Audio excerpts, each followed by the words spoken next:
In this video, we're going to focus on how we can create a moving average from start to end, and this will be based on an array of data that we get from a source, so we don't have to calculate anything.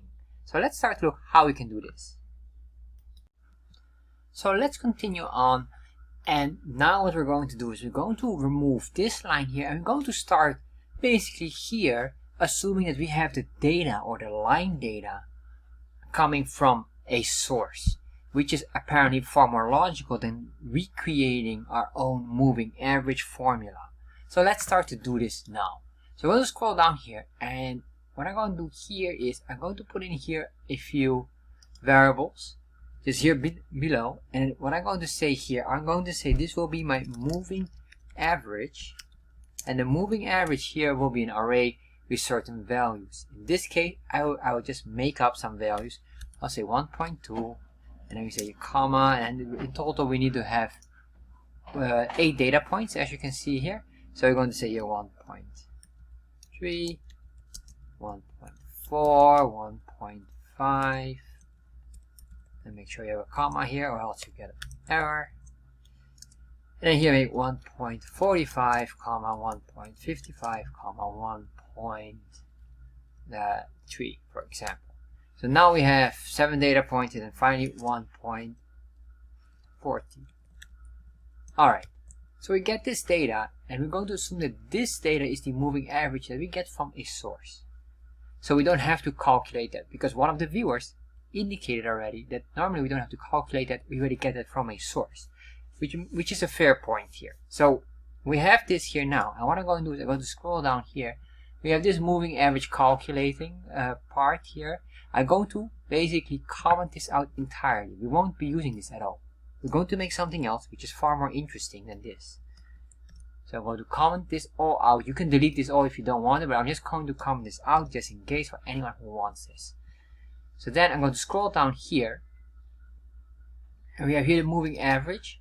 So I'm going to remove this object here, and I'm going to put in a new one. I'll just put it here at the back. So this is the fourth item, and I'm going to call this indicators. The reason why is I want to have later on more indicators in there besides the moving average. So then I'm going to copy that indicator, and I'm going to put that in here. I'm going to say here the indicator plugin block, and I'm going to say a constant indicator equals, and I'm going to say ID equals this indicators, and then I'm going to say here when would we like to draw this. So with the moving average, we want to draw the moving average on top of the bar. That is what we want. So we're going to say here, after data sets draw, we're going to put in the chart the chart argument, the args argument, and the plugin options. Then what I'm going to do here is a object destructuring. If you want to understand what that is, again, it's all in the description. So I'm going to say here, what do I need here? Well, let me think. We need the CTX to draw. We need most likely the data, because the data is now stored in there as the indicator object. And next what we have as well is, sorry, not the indicator, but the moving average array that we have at the very top. We just added in the beginning.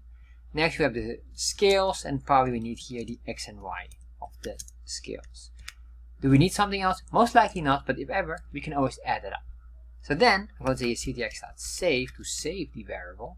And once I do this here, I'm going to say here, this will be our moving average area. And the reason I'm defining it here is later on we can make a Bollinger Band, which is also quite interesting to make.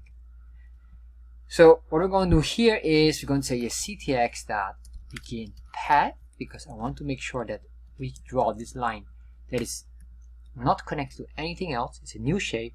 And then we're going to give here the color. I'm going to say ctx.stroke style equals, and then here the RGBA color, RGBA, and then 102, 102. I guess this is just the same thing as we did above. I guess most of it we can even copy from above, but that's alright. So then what I want to do here is I'm going to say here, let's say ctx that line width, the width of the line. I need to do 2 pixels. Alright, and then we can say here ctx.move to, and I guess we can just copy the essence of it above. I should not have to explain it again. Most likely you understand here what we've done. So we're going to grab only this part here. I'm going to scroll this down, scroll down again, and put that back in here. Alright, so what we need to do here, this is very important. We have this here, but this is of course not what we want.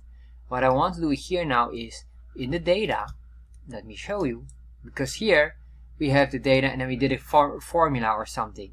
Well, we did a formula and then we divided it and created a new array.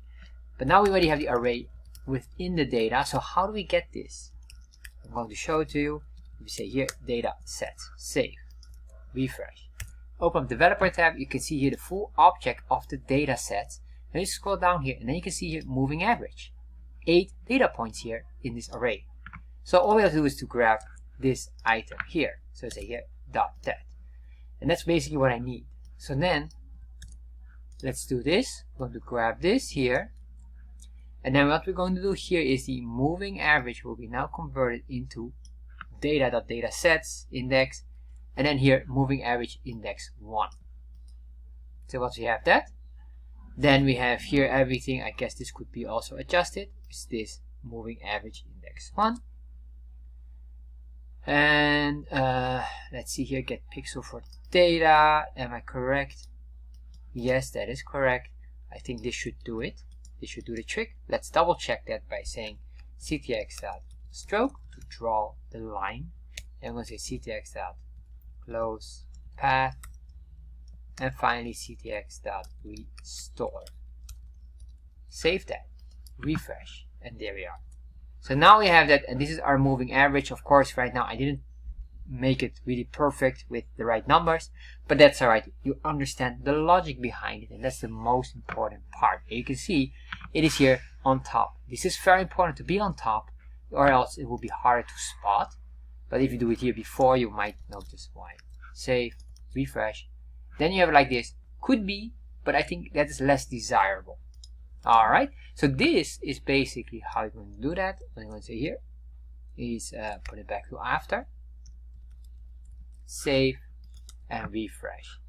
So now we have this one. In the next video, I want to make something a bit more advanced, which is a boiling or band, where we have basically a shading area here down and here up that will basically track the certain indicators of that. That's an interesting topic as well to look at.